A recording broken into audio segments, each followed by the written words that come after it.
What we're seeing with most industry groups or large franchise groups is that they've got an awareness that exit's becoming an issue. They've got ageing owners, they've got business owners that have been around for a while and have maybe made money and been quite successful. They're preparing for an exit. If that exit's not planned strategically, the risk to the group is, either as an industry group or as a franchise group, that business owner exits without staying within the group.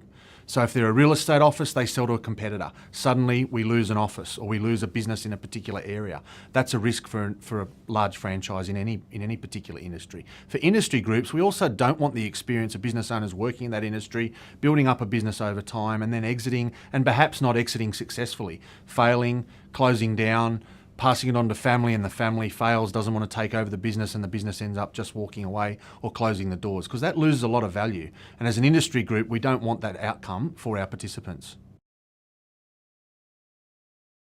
Most common three topics are: how do people maximise the value of their business as they prepare to exit?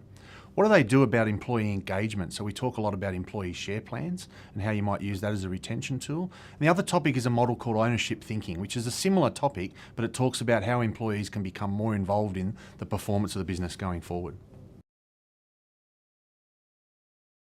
In my experience, most business owners are looking for practical tools they can use to prepare for an exit. So we've got a 21-step process that guides them through the fairly complicated process of preparing a business for exit without leaving them with a whole stack of uncertainty and mismatched expectations about what they might be able to do. I find business owners appreciate the fact that there's actually a process they can go through, and that gives them something to work towards, helping them prepare for an exit.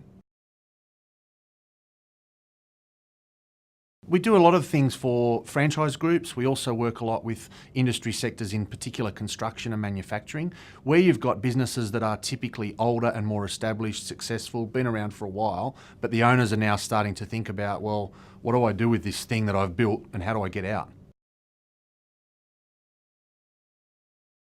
It's relevant, I think, for two main reasons. Firstly, we've got a whole generation of baby boomers approaching retirement, the largest number of retirees that we've had in this country ever, approaching over the next 18 years. So it's relevant for them as they start to think about how they're going to exit and retire.